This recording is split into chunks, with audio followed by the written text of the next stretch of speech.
Hi, Shine. Hopefully we get some people on.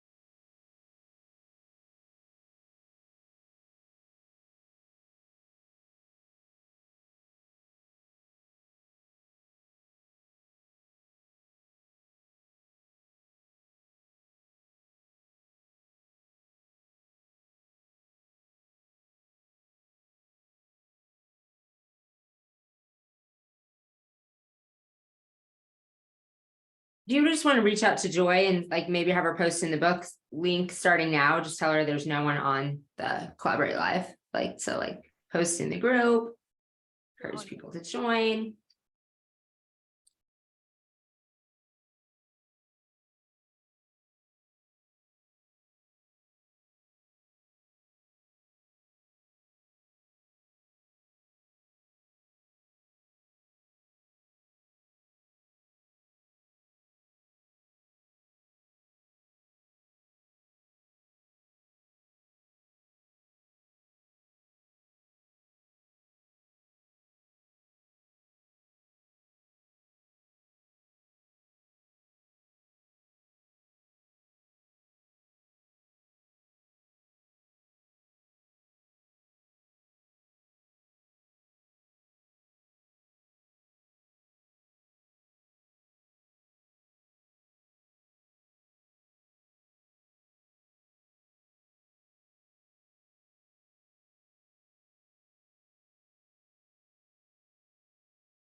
Hello, everyone.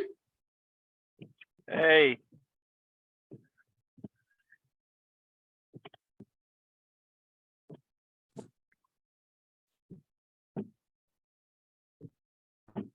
Can you guys hear me Hi.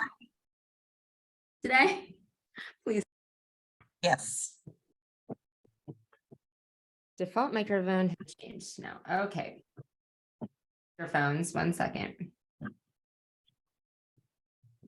Speaker.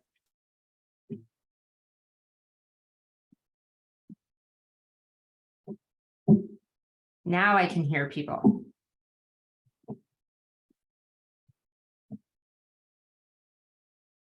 Now I can hear people. I have such a problem with the technology going back and forth from my show to StreamYard to Zoom that I can never like get everybody straight.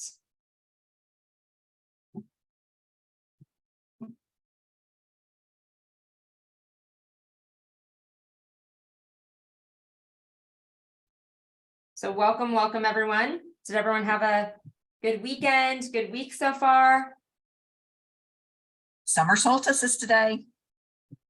Oh, well, that's the 21st. thing to celebrate. Yeah. Well, it's 59 degrees, 20-mile-an-hour wind, and the wind chill's about 50 degrees today. Where are you, Dave? I'm in Virginia. Normally it's 95 degrees. My brother lives 1,000 miles north of me in the very top of Michigan and the Canadian border, and it's 85 there, but it's cold here. I Well, wore so shorts today, and I should have put pants on today. It was in the 70s here, and we're definitely in the South in Tennessee, and it's normally hot by now.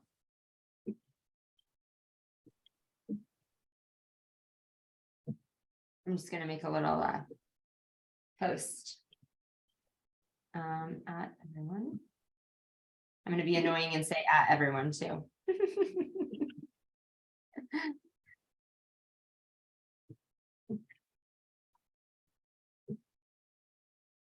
So did you find your banquet space you're looking for? Yes, we did. That's for a surprise event, not for a wedding. Ah, That's what everybody JC was thinking. Well, JC thought, that was his intention of the post of like, getting some clickbait and some attention. He thought that would be funny. So I never know what he's posting. And so it's only when I begin to get floods of texts of people are like, are you getting married? I'm like, why would you randomly think I was getting married? So did y'all he had a recently lot of start- fun. Yeah. He had a lot of fun with that, but it is for an event, so stay tuned. So yeah, we're on another event. So following up from Collaborate Live, and yeah, there'll be more details announced at the Huge on that, but super excited. It was a really nice waterfront venue. So 2 weeks ago, we had the call and it was on the lady that did the AI stuff. yep, She said, it'll be froze for a second. she did the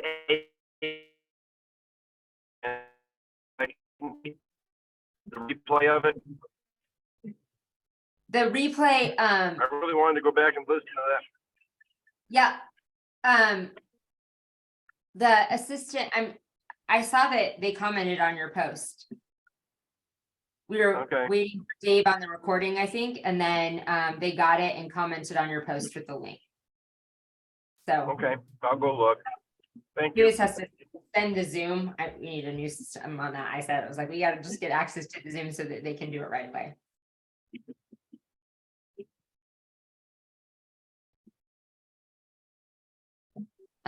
Anyone else have any exciting things to share?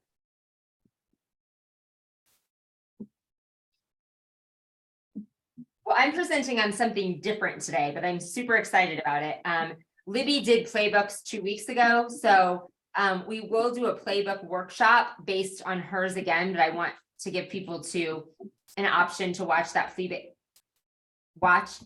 replay.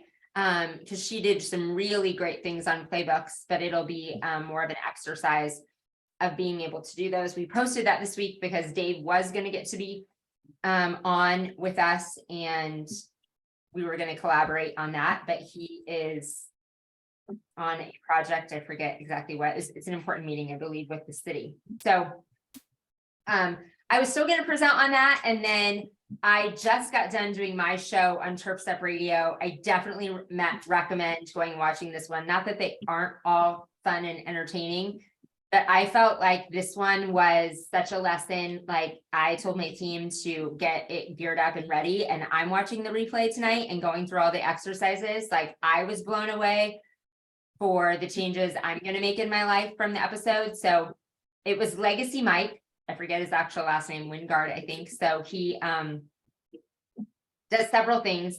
He has I should find that, all kinds of great businesses, and then buys businesses, helps them build up. He has a sales and marketing company, and he runs Legacy Leaders. And it just was a great concept from the top down. So we're going to go through that. I'm going to kind of present on the different exercises that he did today.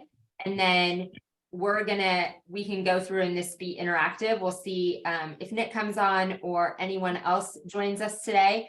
Otherwise, you guys are going to get some more free stuff today. We changed the theme of Dave giving stuff away when I was gone, and it's now I'm going to give stuff away when he's gone. How many people like that? Everyone. Okay, everyone should have the opportunity when you're committed to getting free stuff. So thank you, Sandy, for kicking us off. Make sure that you mention in the chat so we have that in the recording, and you get points for putting your name in name and business in the comments.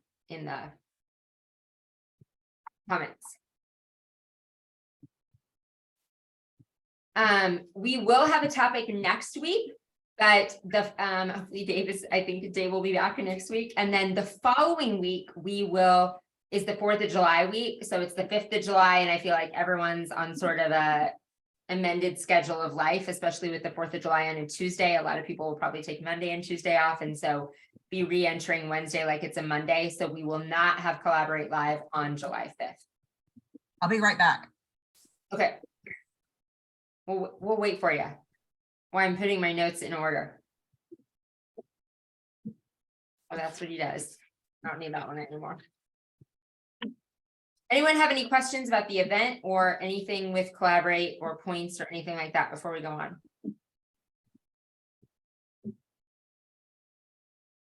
You have any information on it yet as far as topics and breakouts and whatever you're going to do?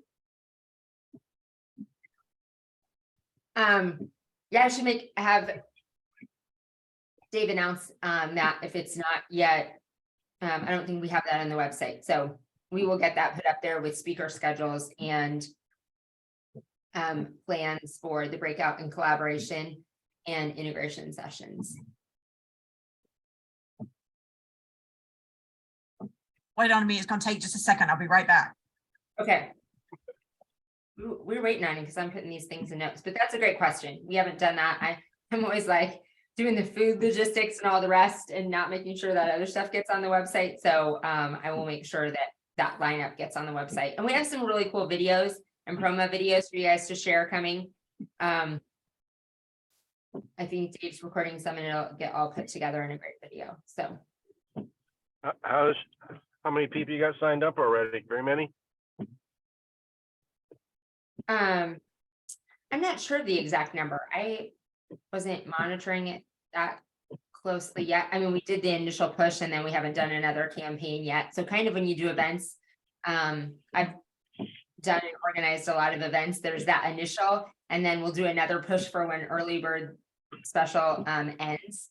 So we'll start doing that right after the 4th of July, that the early bird, and then there'll be a special at the huge, and that's kind of when we'll see like the maximum. There will not be any more of a discount than what you guys have already gotten.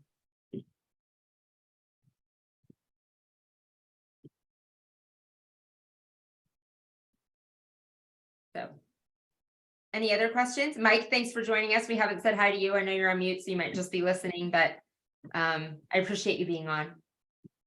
You bet. Driving mode, so trying to interact in the store without causing accidents. There you go. That's a good idea. I have had the funniest day if I seem distracted and I'm not able to present this before Sandy comes back. So I flew in, when I say it feels like a Monday, I flew back from North Carolina. Things were delayed, so I got back late last night, and then there's craziness because it's College World Series in Omaha, which nothing exciting happens in Omaha, but the world comes to Omaha for College World Series. So just crazy disasters. That meant there was like not a single Uber that I could get home from the airport. And then this morning had a really early appointment I needed to go out for, and I went and got in my car and my car wouldn't start. And I was gone from Nashville from BBB until last night, and I'm like, I have no food, no car. For some reason, my DoorDash app doesn't work. I'm like, come rescue me. Somehow I'm with you live on, I'm not on my good camera because it only has so much juice because I somehow left every cord at JC's as well. So you get a hot mess of me trying to figure out how I got all the adulting wrong today. Sorry. No, you're good. Okay.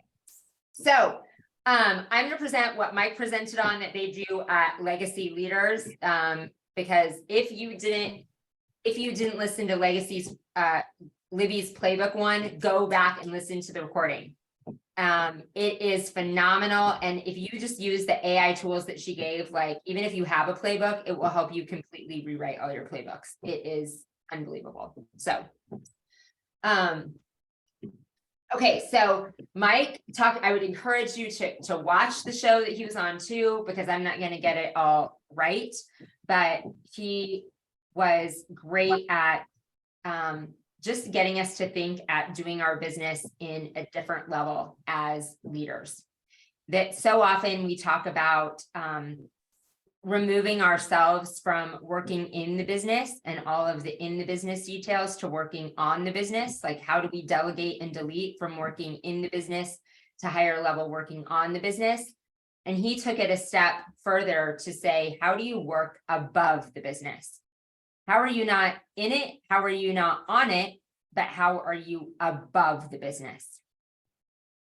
And thinking of everything in our business, I think we've presented, if we haven't yet, maybe that should be a topic on here. Having everyone take rocket fuel and knowing where you're at on the visionary integrator scale in the business.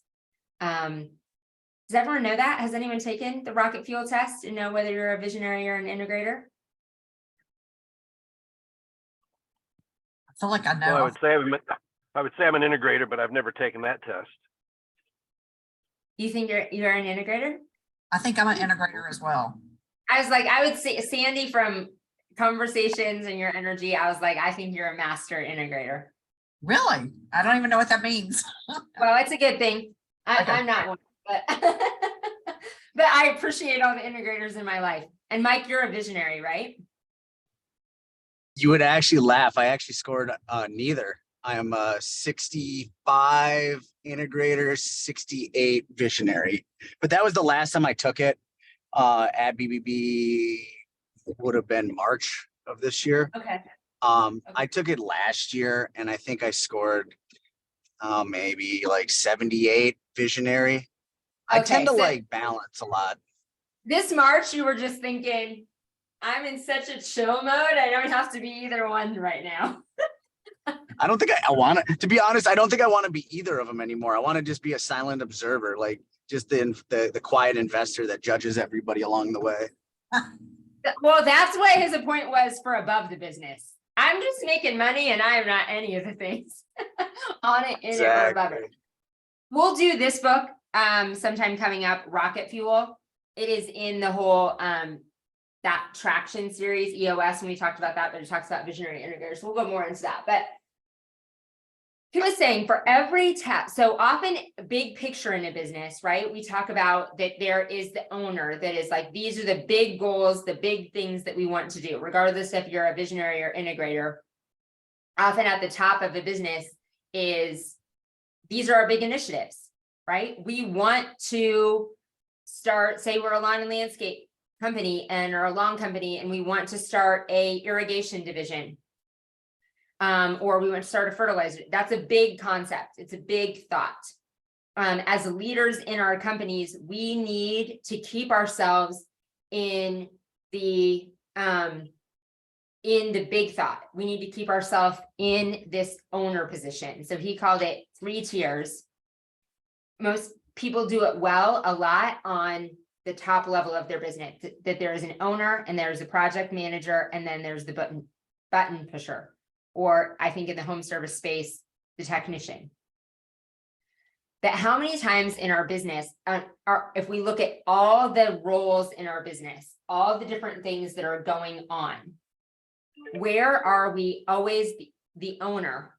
And there is a project manager that is in charge of the process, in charge of the project, and in charge of telling the button pusher or the technician what to do? Or are we still too involved? Are there times that we have our hands in being involved with the button pushers when we shouldn't? That how can we remove ourselves? And it really is this top down, that we're above the business, that we're looking at the high level, that we have the big ideas. We want to take ourselves from here to here. We want to get this big project. We want to do this next. We're adding holiday lighting. We want to add more commercial holiday lighting. We want to 3X our this division this year, or our commercial projects with washing. That's our big ideas, and we might come up with the how of like, we're gonna do this much more research. And as the higher level, our how is which project manager are we delegating it to? Does that make sense? It was a whole different thing that I thought of for me. Very often in a company, we do a good job of, I'm the owner, here's the director of operations, or here's the office manager, and then they're managing these. But how often do we do it for every task? Are we owning the sales and marketing, and then there's a project manager for the sales and marketing? And he related that to say, you know, at the top level, we're like, hey, we want to run Google Ads. We should not be the person, unless your passion and strength is in marketing, that's figuring out or having anything to do with what Google Ads you want to run. You know, hey, I think we'd like to start doing Google Ads. Welcome. Welcome, welcome. We got some new people on. Aaron and Robbie, welcome.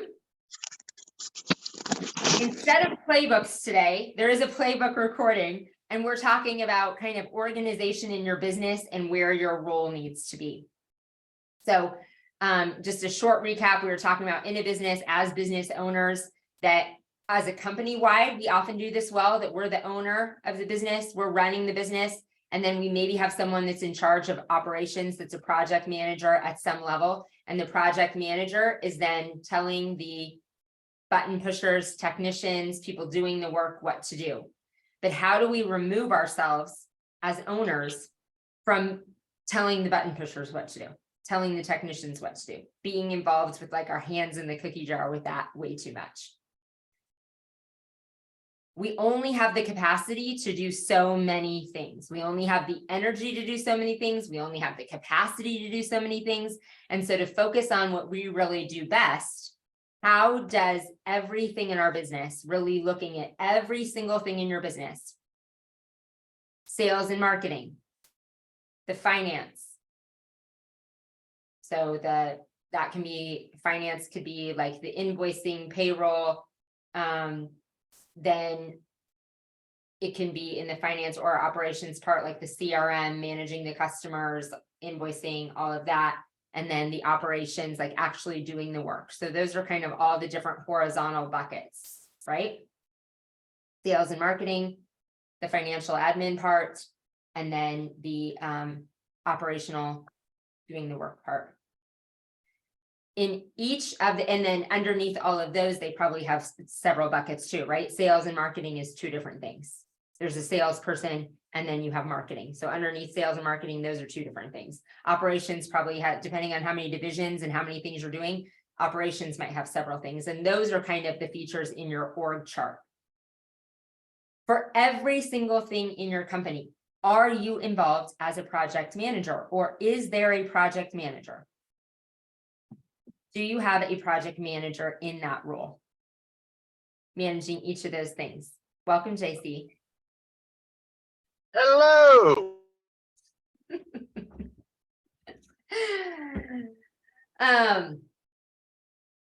So does that make sense to everyone? So we've kind of went across, if I had a map, if I would have been more prepared to switch to this topic, I would have shared my screen and shared it in a way that you could see it as a horizontal, like the org chart that we just went through, the sales and marketing, the operational, and then the financial admin side. And then for all of those, how are the three tiers organized, that you are owning the general concepts, that even if you're not the visionary, that how are you owning the goals and the ideas, and that there is someone in a project management leading the technicians that are doing the work. Technicians, admins, button pushers that are actually the worker bees doing the work. Before I go on, does that concept make sense to everyone? Totally makes sense. I'd actually even add a little bit even to it. So we're about 2 weeks out from pulling the trigger on a production manager and kind of splitting our ops manager role into like executive functions and like frontline functions. Because I think what we've ended up finding this year as, like, to be perfectly clear, the frontline actually hates the ownership of the business. And Mhm. we found that when we hired our office manager, the things that our frontline is taking direction from her is like stuff that we were getting pushback from last year. And for the life of us, the only thing we can assume is that there is some friction between the front line and ownership. And if we don't have some level of management in between us, we're going to just continue to have this friction and have like difficulties getting the front line to kind of do what they're supposed to do, where it almost seems like that, intermediary level of management, there's a little bit more of a relation, maybe a little bit more of like identification of each other's challenges they're both confronting. So they're like more willing to help each other out, where it's like the front line feels like sometimes they're like, nah, you're the owner. I know what your margin is. Too bad. You got to have it tough. And it's like, that's kind of where we're at, if that helps add context. That does add context of that relational of, and I didn't present on that or think of it like that of the top and the workers and like the empathy or not thinking about that. It also is in the communication factor, because at the higher level, we are focused on the goal and what needs done. And so focused on that big goal. And we often share that communication in a passion of the results, because at the top, that's where the top line, that's what it should be focused on. Like, we're excited about the results, we're passionate about the results, and we're focused on the results.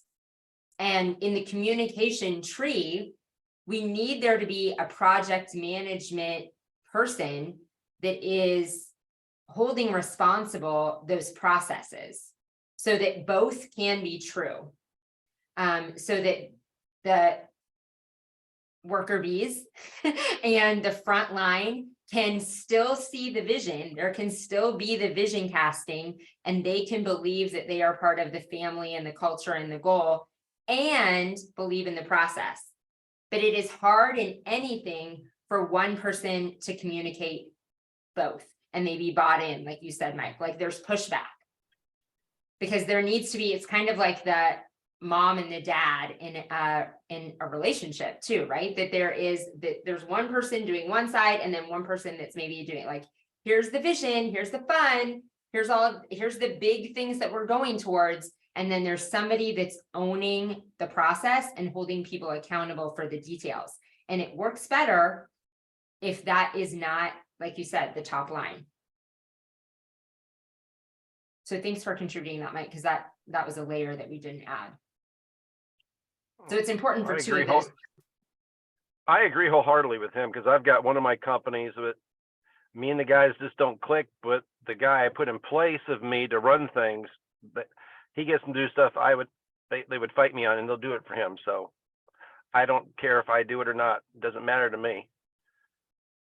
That allows me to have the more time to put into starting up my next company now. Exactly. And that was the point of it to begin with, of how you're taking things off your plate. And the point of the exercise was, how many times or how many areas of your business are you meddling in the cookie jar?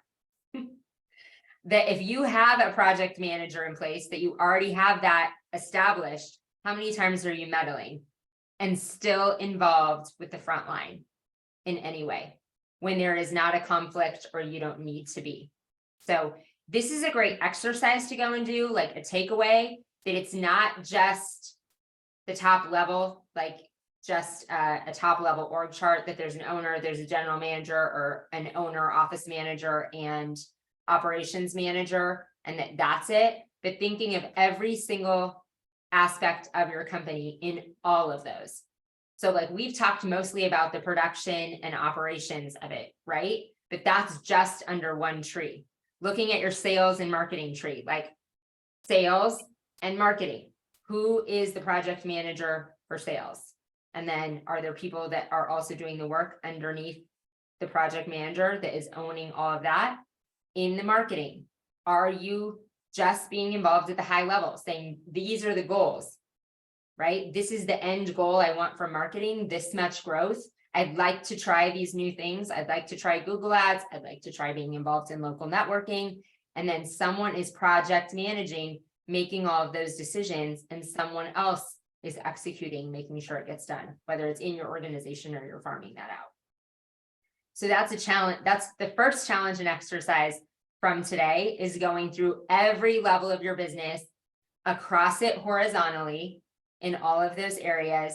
Every single piece, is there a project manager in between you and what's getting done in every aspect of your business? Any questions on that before we move on to the next thing?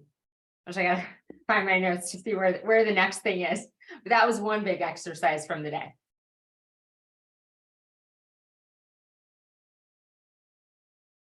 No questions? Okay. I will try and put in the Shine, and I will work on after this, she's on here with me. It's not Dave. Of making sure that we put this in the group, kind of in writing, the horizontal and verticals that I just talked about, so it's easier for you guys to do an exercise. Awesome. Okay, next thing has to do with that, but these were both kind of two areas of how you're evaluating how you are spending your time and energy. So that turned into several other things and how it makes your organization work better. And the other one, and those of you that are just newer to join, like I said, I'm kind of re-throwing this out there from when Lacey Mike was just on my show and we talked about his legacy leaders program right before this. So this is a lot of his ideas regurgitated, and for the really good part of it, we've added some things to it. But if you want to hear it all, you should go listen to the playback of that, which will be in my group.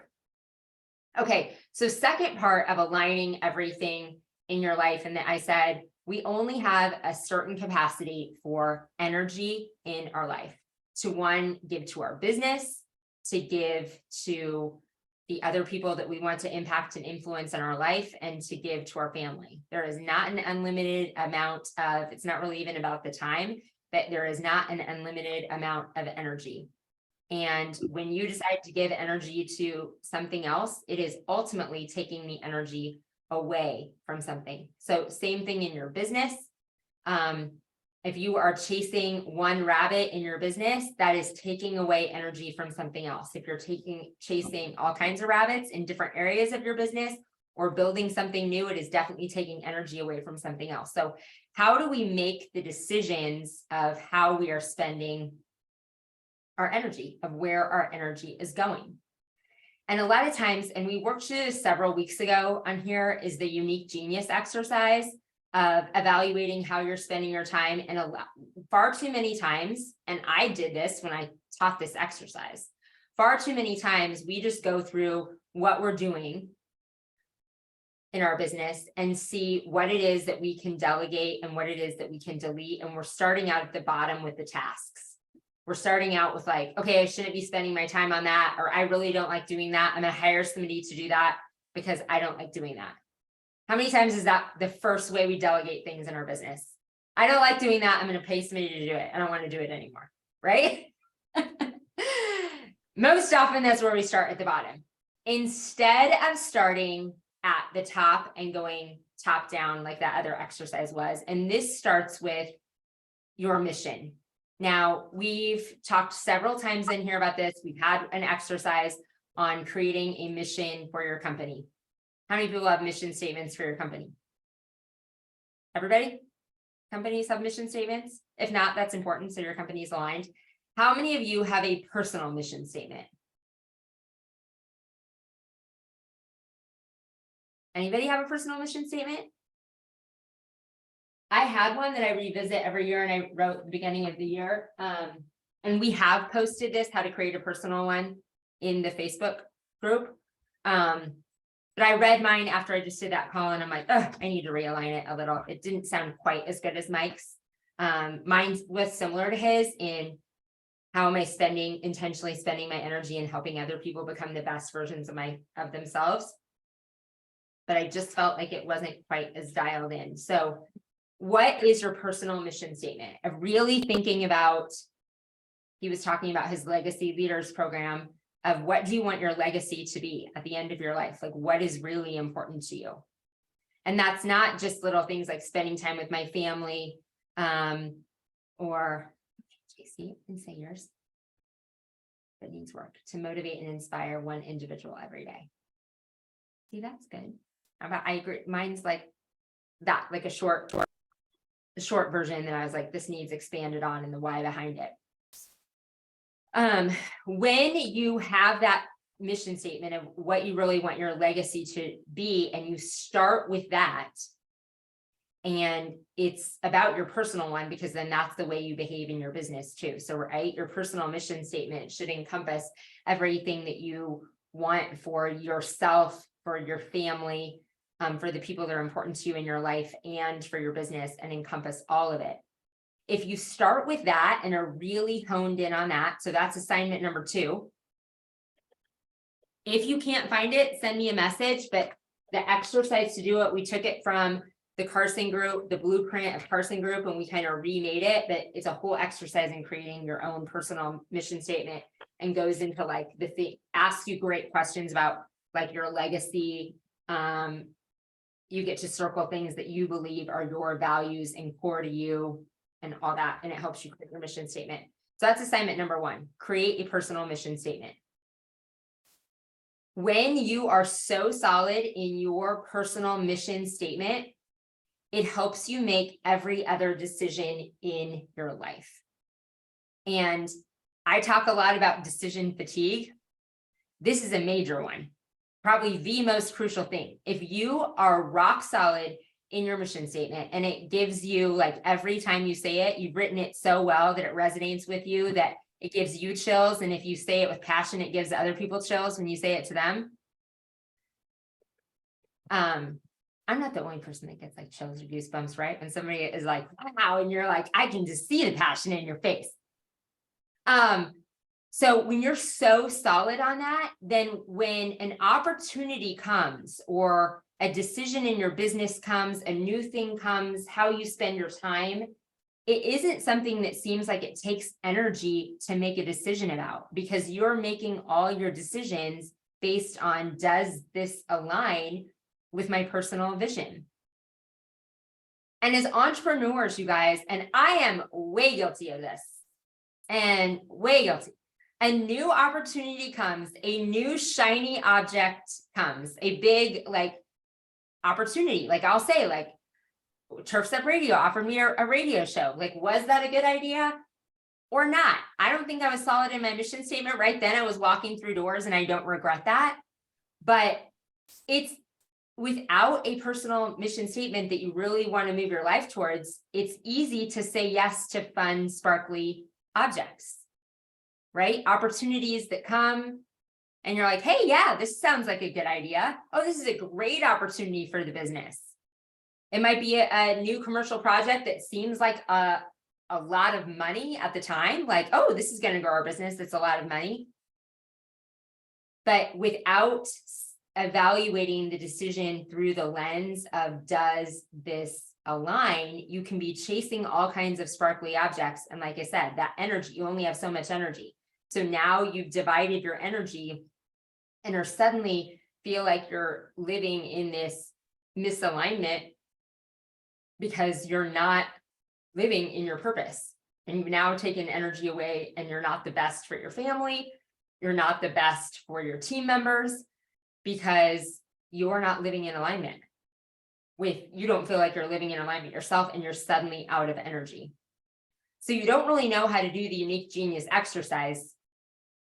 His point is, you don't know what you're supposed to delegate and delete without really being solid in your mission statement. Because when you have that, then your yeses are yeses and your nos are nos. Right? Somebody offers you an opportunity to do something or go to something, and you're like, no. Or there's something like Collaborate Live, and in your mission statement is impacting more lives, and you know that you want to fill your own bucket up more. So you're like, yes, that's an absolute yes. It aligns with what I want to do. Without a mission statement, he says, he thinks the greatest lines, you are like wandering around. I'll find it. Like we spend too much of our lives like wandering around with no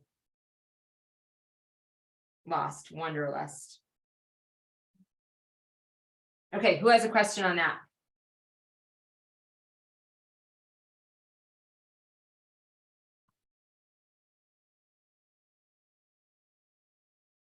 We're wandering without restraint. Without living in our mission statement. We're just wandering around without restraint. Yeah, that's the dark side of going to conferences and conventions and stuff. You hear all this stuff and you come back and you either see that butterfly you want to chase, or you try to implement so much stuff that you just destroy company culture and nobody wants to follow you because you're just forcing so much stuff on them at one time. You gotta learn how to pace yourself and your people. Yep, exactly.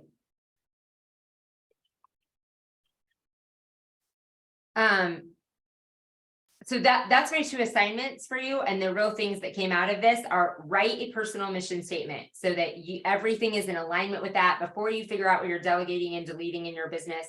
Does everything align with your personal mission statement? It'll mean your yeses are yeses, your no's are no's, and it'll make a huge difference. Even though it's your personal mission statement, it's going to make a huge difference in your business and your overall happiness. And then the second was the thing that we went over. And then really, once you have it, then sticking to it. Because when I was saying, like, is your hand in the cookie jar? We went through this later, but when you only trust in yourself to do a job, unless you are putting it all in that project manager. If you only trust in yourself, then you are only happy when you're in charge. But when you can trust in the team that you have built and the right people that you have put in the right seats, then you are always at peace.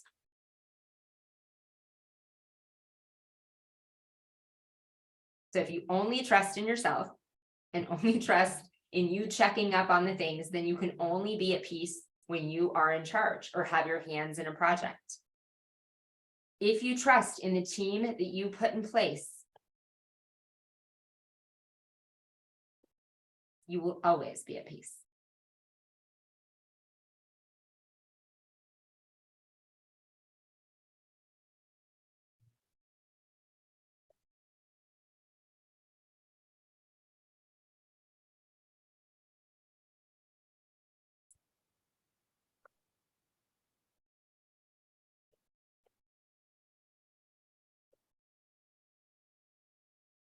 So that's my wisdom for you for today. Does anyone have any questions or contributions? Or Mike, you added a great thing earlier when you added that layer, and Dave echoed that about the voice that people hear. So I have much more stuff under here. I kind of separate mine in a way that I got the people in the right spots. None of them worry about the here and now, and I'm worrying about 6 months down the road. I like that. I kind of run it that way. I'm worrying about what's next, what keeps the pipelines full, where do they, because I got to coach them a little bit too. I mean, I'm not just going to just walk away from them. I don't think we're talking about walking away from those people, but they've got to get poured into as well. I mean, you got to have time to be able to pour yourself into them and things like that. Yep. But then we're pouring into the project managers, right? Like we're pouring in, checking on the leaders, making sure that with pouring into the project managers so that they can take care of the front line. Right.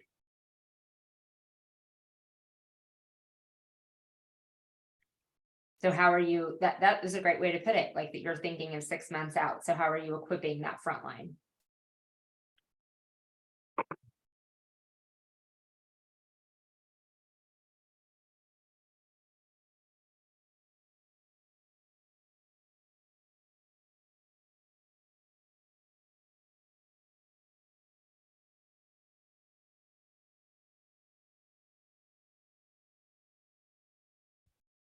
Anything else? Any other thoughts from anyone?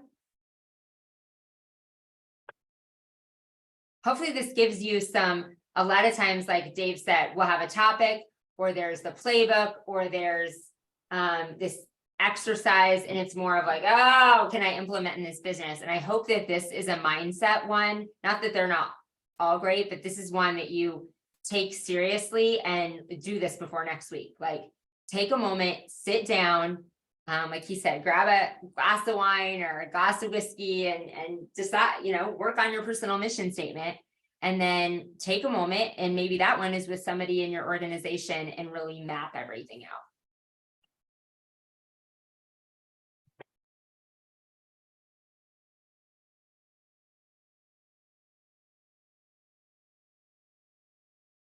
All right, well, if no one has anything else, thank you so much for being on with us today. I would love your feedback if you do this exercise. Share in the group what you decided your personal mission statement is, or what a difference it made in your organization, mapping out the verticals and the horizontals. And for those of you that were just on, we will have a good topic next week. I don't know what that is. It's planned, but we'll post it in the group, and then we will not have a meeting on On the 3rd. on the 3rd, on July 5th. Yeah. 6th, 5th. I think it's the 5th. The day after the 4th of July, I felt like people would not be, they're still ringing from the firecrackers. Make sure that you put your name in the thing so you get points. I didn't decide what I was giving away. What is something good to give away?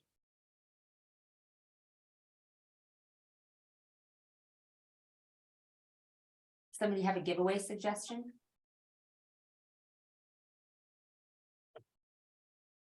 I don't know how to do, I don't have the randomizer without Dave, so I can't do that. So I guess I'm gonna have to post in the group unless everyone wants double points again for being on.